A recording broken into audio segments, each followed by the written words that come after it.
Hello everyone. अब हम आगे का चैप्टर नंबर 1 11 स्टैंडर्ड में उसी में जो टॉपिक है ऑब्जेक्टिव्स ऑफ बिजनेस उसके बारे में डिस्कस करने की ट्राई करेंगे। देखिए बेसिकली हमने देखा कि जो भी बिजनेस एक्टिविटी है उसका मेन ऑब्जेक्टिव प्रॉफिट रहता है, बट प्रॉफिट के अलावा भी काफ़ी सारे ऑब्जेक्टिव्स रहते हैं जिसके हिसाब से बिजनेस है वो अपनी एक्टिविटी जो है परफॉर्म करता है। तो यहाँ पे जो ऑब्जेक्टिव हम डिस्कस करेंगे उसको दो कैटेगरी में डिवाइड करेंगे। एक पर्टिकुलर कैटेगरी है जो इकोनॉमिक ऑब्जेक्टिव के बारे में हो और दूसरी जो कैटेगरी है वो सोशल ऑब्जेक्टिव के बारे में। ठीक है, तो इकोनॉमिक ऑब्जेक्टिव, सोशल ऑब्जेक्टिव ऐसे सेपरेटली जो भी बिजनेस के ऑब्जेक्टिव रहते हैं उसको डिस्कस करने की हम ट्राई करेंगे। सबसे पहले हम लेते हैं इकोनॉमिक ऑब्जेक्टिव। इकोनॉमिक ऑब्जेक्टिव में सबसे पहला ऑब्जेक्टिव जो हमने ऑलरेडी डिस्कस किया, ऑब्जेक्टिव ऑफ प्रॉफिट।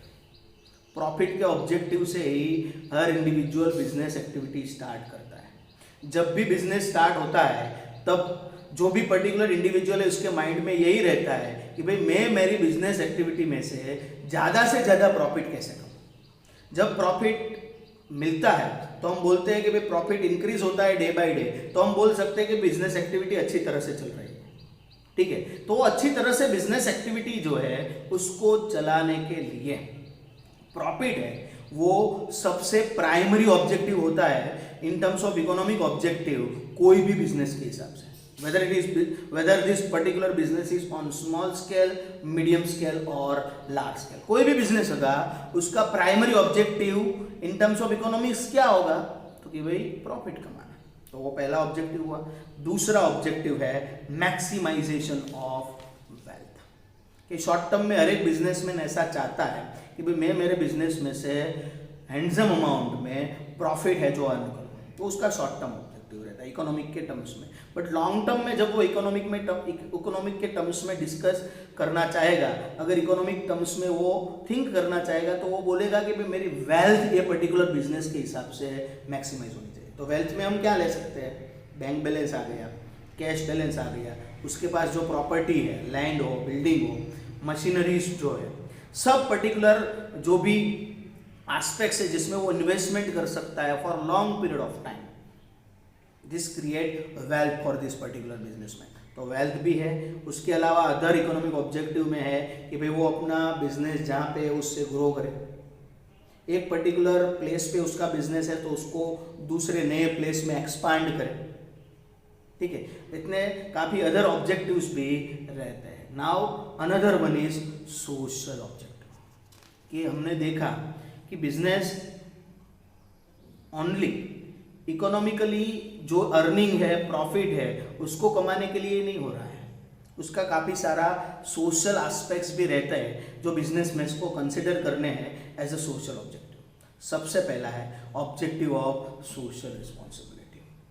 कि जो भी बिजनेस है वो स्टार्ट होता है, ग्रो होता है, एक्सपांड होता है, एक पर्टिकुलर लेवल पे होता है, किसके हिसाब से, सोसाइटी की हेल्प से। तो सोसाइटी के बिना बिजनेस पॉसिबल नहीं है। जो भी बिजनेस को रिसोर्स चाहिए, जो भी इन्वेस्टमेंट चाहिए, जो भी एम्प्लॉय चाहिए, जो भी कस्टमर चाहिए, जो भी इन्वेस्टर चाहिए, क्रेडिटर्स चाहिए, वो सब सोसाइटी का पार्ट है। तो सोसाइटी आज बिजनेस को इतना हेल्प करती है ग्रो करने के लिए, तो बिजनेस मैन की भी ये रिस्पॉन्सिबिलिटी रहती है कि उसको सोसाइटी को हेल्प करना है। तो जब बिजनेसमैन सोसाइटी को डायरेक्टली और इनडायरेक्टली कोई भी पर्टिकुलर हेल्प पहुंचाने की ट्राई करेगा, then this particular thing is consider as social responsibility. उसको हम क्या बोलते हैं, सोशल रिस्पॉन्सिबिलिटी है जो बोलते हैं। ठीक है, कोई से फॉर एग्जांपल अंडर प्रिविलेज जो पुअर चिल्ड्रन है उसके स्कूल ओपन करे, हॉस्पिटल, ट्री प्लांटेशन करे, एनवायरमेंट कंजर्वेशन के लिए काम करे। ठीक है, वो सब एक्टिविटीज जो है सोशल रिस्पॉन्सिबिलिटी कहलाएगी। दूसरा है objective to provide employment opportunity. कि हमें मालूम है जो भी small, medium, large scale business रहेंगे अपने कैपेसिटी के हिसाब से उसका ऑब्जेक्टिव रहता है कि उसके आसपास के जो लोग हैं उसको वो एम्प्लॉयमेंट प्रोवाइड करें, एम्प्लॉयमेंट अपॉर्चुनिटी प्रोवाइड करें, जिसके हिसाब से वो लोग भी अर्न कर सके और अपनी लाइवलीहुड है उसको स्मूथली चला सके। तो बिजनेस का ये भी ऑब्जेक्टिव है कि जो भी नियर बाय पर्सनस है उसको ज़्यादा से ज़्यादा एम्प्लॉयमेंट अपॉर्चुनिटी है वो प्रोवाइड हो। इसलिए काफ़ी सारे बिजनेसमैन रहते हैं जो अपने नेटिव प्लेस में अपनी फैक्ट्री जो है स्टार्ट करते हैं कि जिसके हिसाब से जो भी उसके आसपास में जो भी पर्टिकुलर उसके गांव के उसके एरिया के जो भी लोग होते हैं उसको एम्प्लॉयमेंट अपॉर्चुनिटी मिल सके, तो वो भी एक ऑब्जेक्टिव है। फिर आगे है objective to provide quality goods and services. आज मैं एज अ कस्टमर जब भी कोई पर्टिकुलर बिजनेसमैन है उसके पास कोई भी गुड्स और सर्विस जो है परचेस करने के लिए जाऊंगा तो मेरे माइंड में क्या होगा कि भाई मैं जो प्राइस पे कर रहा हूँ वो प्राइस के हिसाब से मुझे क्वालिटी गुड्स मिले एटलीस्ट, ठीक है। तो हर एक बिजनेसमैन का ऑब्जेक्टिव है कि भाई क्वालिटी गुड्स एंड सर्विसेज जो है वो प्रोवाइड करना। उसके हिसाब से क्या होगा कि जितनी क्वालिटी गुड्स एंड सर्विस मिलेगी लोगों को उतनी ही लोगों की लाइफस्टाइल स्टैंडर्ड ऑफ लिविंग जो है इंप्रूव होगी। ऐसे ही सोसाइटी का डेवलपमेंट होगा, ऐसे ओवरऑल नेशन का डेवलपमेंट होगा। तो वो गुड्स जो है वो क्वालिटी बेस पे प्रोवाइड करनी वो भी एक पर्टिकुलर ऑब्जेक्टिव होता है कोई भी एक पर्टिकुलर बिजनेस का। After that objective adopt fair business policy. आज हमने देखा कि प्रॉफिट क्या है। आज हमने कई सारे बिजनेसमैन ऐसे देखे हैं जो प्रॉफिट के लिए कुछ भी कर सकते हैं, ब्लैक मार्केटिंग करते हैं, एडल्ट्रेशन जो वेलसेल है उसकी, डुप्लीकेट प्रोडक्ट प्रोवाइड करते हैं, मिसलीडिंग एडवर्टाइजमेंट करते हैं, स्कैंडल करते हैं कस्टमर के साथ, इन्वेस्टर के साथ, और इस तरह से कोई भी तरीके से प्रॉफिट अर्न करने में बिलीव करते हैं। ऐसे हमने काफ़ी सारे बिजनेसमैन देखे हैं। बट यहाँ पे एक चीज़ ध्यान रखनी है कि बिजनेस को अपनी पॉलिसी अपनी प्रैक्टिसेस इस तरह से ही फ्रेम करनी है फेयर वे में कि जिसके हिसाब से सोसाइटी के कोई भी पर्टिकुलर इंडिविजुअल को कोई लॉस डैमेज हो, उसको फेयर बिजनेस प्रैक्टिस बोलते हैं। तो वो भी एक पर्टिकुलर बिजनेस का ऑब्जेक्टिव रहता है। उसके अलावा काफ़ी सारे अदर ऑब्जेक्टिव्स सोशल वे में दिए हुए हैं कि भाई सोसाइटी को जो भी पर्टिकुलर रिक्वायरमेंट है उसके नीड के हिसाब से वो प्रोवाइड करे, गवर्नमेंट के जो पॉलिसी है उसको इम्प्लीमेंट करने में भी उसकी हेल्प करे, ठीक है। सोसाइटी में कोई भी ऐसी सिचुएशंस आती हैं जिसे सोसाइटी के मेजोरिटी ऑफ पीपल जो है नेचुरल कैलामिटी हो, कोई एपेटिक्स हो, रोगचाला जो हम बोलते हैं, उससे सोसाइटी को अगर कोई लॉस गवर्नमेंट की तरफ से कोई मूवमेंट हो जो सोसाइटी को हेल्पफुल रहनी चाहिए, ऐसी काफ़ी सारी अदर चीज़ें हैं जिसमें भी बिजनेस हेल्प कर सकता है। तो ये थे बिजनेस के ऑब्जेक्टिव। एक ऑब्जेक्टिव है इकोनॉमिक ऑब्जेक्टिव एंड दूसरा ऑब्जेक्टिव है सोशल ऑब्जेक्टिव, ठीक है। उसके साथ ही हम आगे का जो ये टॉपिक है वो इस वीडियो में ही कवर कर लेते हैं आपकी टेक्स्ट बुक के हिसाब से, वो है बिजनेस रिस्क। जब हमने देखा कि कोई भी बिजनेस रिस्क के बिना पॉसिबल नहीं है।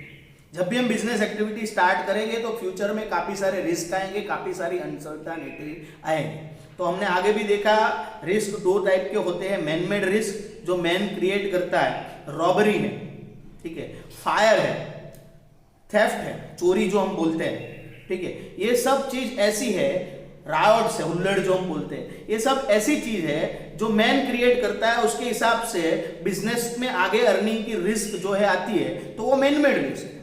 दूसरी कैटेगरी है नेचुरल रिस्क कि जो कोई भी नेचुरल कैलामिटीज रहती है वो नेचुरल कैलामिटीज के हिसाब से बिजनेस को रिस्क जो है वो पर्टिकुलर रिस्क है वो फॉलो करना पड़ता है। वो सुनामी आ गया, हैवी रेन आ गया, फ्लड आ गया, साइक्लोन आ गया, उसके हिसाब से बिजनेस को काफी सारा लॉस जो है वो बियर करना पड़ता है। तो वो नेचुरल रिस्क है। यहाँ पे अभी हमें डिस्कस करना है कि ये जो रिस्क आता है बिजनेस में उसके रीजंस क्या है, उसके कोजेस क्या है। तो कोजेस ऑफ बिजनेस रिस्क जो है वो यहाँ पे हम डिस्कस करेंगे। उसमें सबसे पहला है चेंज इन टेक्नोलॉजी, कि अब हम यहाँ पे एक नोकिया और सैमसंग का एग्जांपल ले सकते हैं कि आगे इंडिया में अगर हम मोबाइल की बात करें तो Nokia is the best company with huge market share. कि भाई लोग ऐसा समझते थे कि मोबाइल मतलब नोकिया, ठीक है।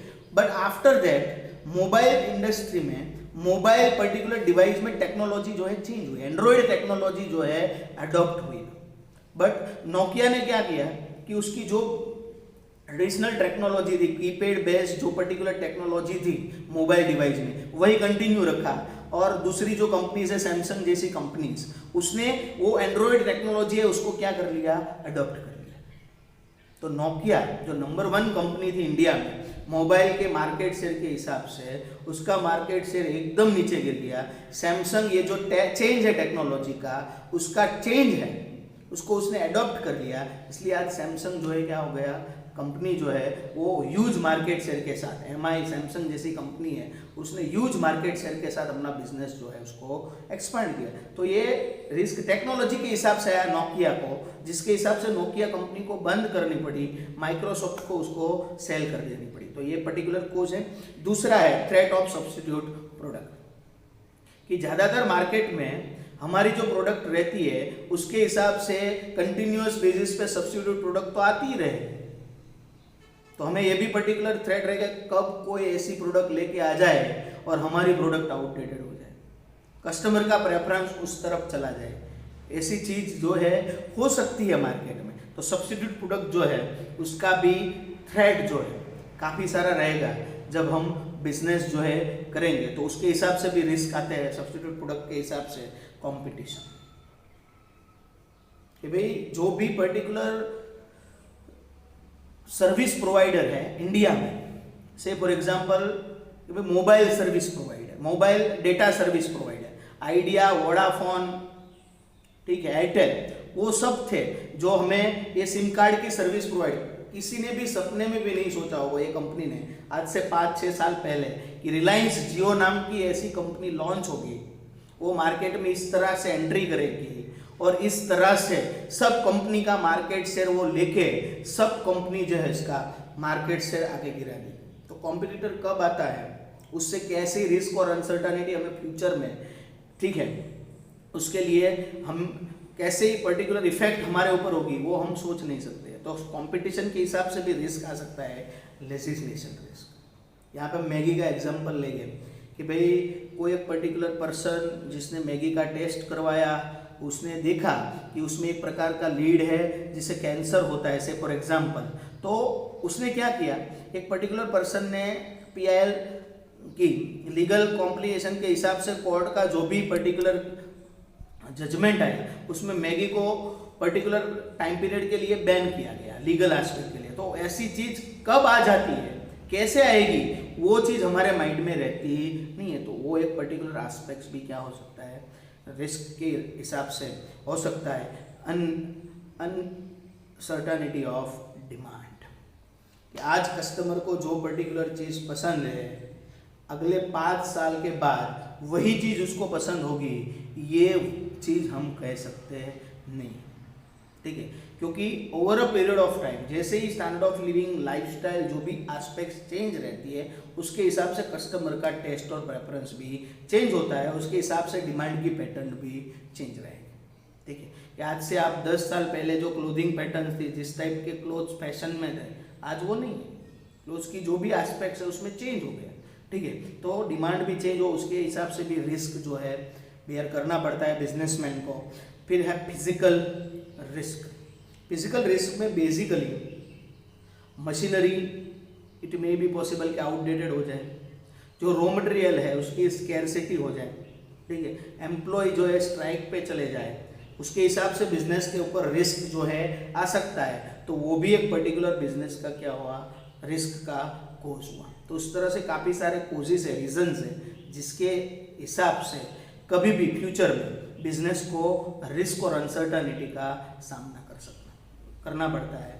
तो ये था आपका topic business risk. Thank you very much.